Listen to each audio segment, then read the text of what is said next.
Hi అండి. ఈరోజు మనం పైనాపిల్ తోటి ప్యాన్ కేక్ ఎలా చేయాలో చూద్దామా? ఇది ఎంతో హెల్తీ అండ్ యమ్మీగా ఉంటుందండి ఈ ప్యాన్ కేకు.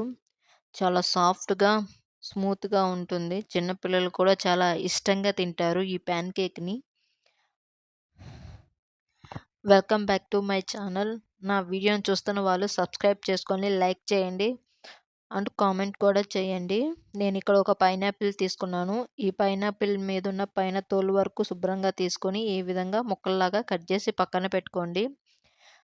ఇప్పుడు ప్యాన్ కేక్ కోసం నేను ఇక్కడ ఒక కప్పు గోధుమ పిండి, ఒక అరకప్పు రాగి పిండి, కొంచెం బెల్లం, కొంచెం బేకింగ్ పౌడర్, ఒక కప్పు పాలు, కూల్ మక్కానా డ్రై ఫ్రూట్ చాక్లెట్ పొడండి. ఇది నేను ఇంట్లోనే ప్రిపేర్ చేసుకున్నాను ఈ పొడి.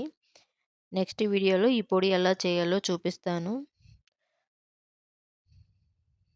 ఇప్పుడు నేను ముందుగా కట్ చేసి పెట్టుకున్న పైనాపిల్ ముక్కల్ని ఒక మిక్సీ బౌల్‌లో తీసుకున్నాను. అందులో కొంచెం పాలను కూడా యాడ్ చేసుకోవాలి. ఈ పాలతో పాటు కొంచెం బెల్లం కూడా యాడ్ చేసుకొని వీటిని మెత్తగా గ్రైండ్ చేసుకోవాలి. మీకిక్కడ బెల్లం వేసుకోవటం ఇష్టం లేకపోతే దీంట్లో తేనెైనా యాడ్ చేసుకోవచ్చు. ఈ విధంగా బ్యాటర్‌ని మెత్తగా మిక్సీ పట్టుకోవాలి. కొంతమంది పిల్లలు పైనాపిల్ తినటానికి ఇష్టపడరు. అలాంటి వాళ్ళకి ఈ విధంగా చేసి పెట్టండి. చాలా బాగా తింటారండి. పైనాపిల్‌లో సి విటమిన్ పుష్కలంగా ఉంటుంది. ఇది వ్యాధి నిరోధక శక్తిని ఎంతగానో పెంచుతుందండి. ఈ విధంగా చేసి పెట్టండి. బాగా తింటారు. ఇందులో ఆ బ్యాటర్‌లో నేను ఒక కప్పు గోధుమ పిండి, ఒక అరకప్పు రాగి పిండిని యాడ్ చేసుకున్నాను. మిగిలిన పాలు కూడా పోసుకున్నానండి.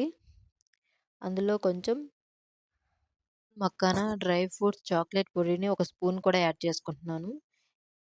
ఈ పొడిని పాలల్లో కూడా కలుపుకొని పిల్లలకి తాపొచ్చండి. చాలా హెల్తీ అండి ఈ పొడి. ఇప్పుడు వీటిని మెత్తగా మిక్సీ పట్టుకోవాలి ఈ విధంగా. ఇందులో మీకు ఇష్టమైతే ఎగ్‌ని కూడా యాడ్ చేసుకోవచ్చు.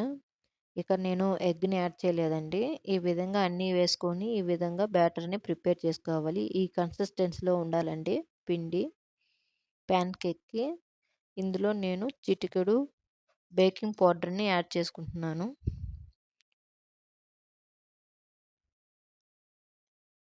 ఈ విధంగా పిండిని మొత్తం బాగా కలుపుకోవాలండి. ఈ విధంగా కలుపుకున్న పిండి పక్కన పెట్టుకోండి. ఇప్పుడు నేను స్టవ్ మీద ఒక ప్యాన్ పెట్టుకున్నానండి. ఈ ప్యాన్ బాగా హీట్ అయిన తర్వాత అందులో మనం ముందుగా ప్రిపేర్ చేసుకున్న ఈ పిండిని ఈ విధంగా చిన్న చిన్న దోసల్లాగా వేసుకోండి. ఈ విధంగా వేసుకొని దాని మీద కొంచెం నెయ్యిని కూడా వేసుకోండి. బావుంటుంది టేస్ట్. ఈ విధంగా లో ఫ్లేమ్‌లోనే ఇవి బాగా కాలేతట్టు చూసుకోండి. హై ఫ్లేమ్ పెట్టొద్దు. ఇవి మాడిపోతాయి. ఇలా లో ఫ్లేమ్‌లోనే ఉడికిస్తే బాగా ఉడుకుతాయండి. ఈ విధంగా కాలిన తర్వాత సెకండ్ వైపు కూడా బాగా కాల్చుకోండి. ఈ విధంగా ఏసుకోవాలి ప్యాన్ కేక్‌లు. మిగిలిన పిండిని కూడా నేను ఈ విధంగా మొత్తం ప్యాన్ కేక్‌లు వేసుకుంటున్నానండి. ఇందులో మనం బనానాని అయినా యాడ్ చేసుకొనైనా చేసుకోవచ్చండి. బనానా, స్ట్రాబెర్రీ ఇలా మనకి ఏ ఫ్లేవర్ ఫ్రూట్ అంటే ఇష్టమో ఆ ఫ్లేవర్ ఫ్రూట్‌ని యాడ్ చేసుకొని, ఈ విధంగా బ్యాటర్‌ని ప్రిపేర్ చేసుకొని ప్యాన్ కేక్‌లు వేసుకోవచ్చండి. బావుంటాయి. ఓసారి ట్రై చేయండి.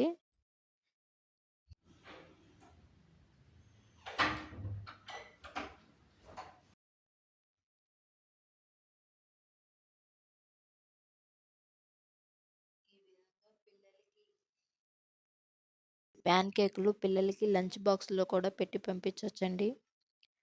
తింటారు. సాయంత్రం పూట వీటిని స్నాక్స్‌లా కూడా చేసి పెట్టండి. బావుంటాయి. ఈ విధంగా నేను అన్ని ప్యాన్ కేక్‌లు చేసుకొని, ఈ విధంగా చేసుకున్నాను ప్యాన్ కేక్‌లండి. ఎంతో హెల్తీ అండ్ టేస్టీగా ఉంటాయండి ఈ ప్యాన్ కేక్‌లు. ఒకసారి మీరు కూడా చేసి ట్రై చేయండి. మీ పిల్లలకి పెట్టండి.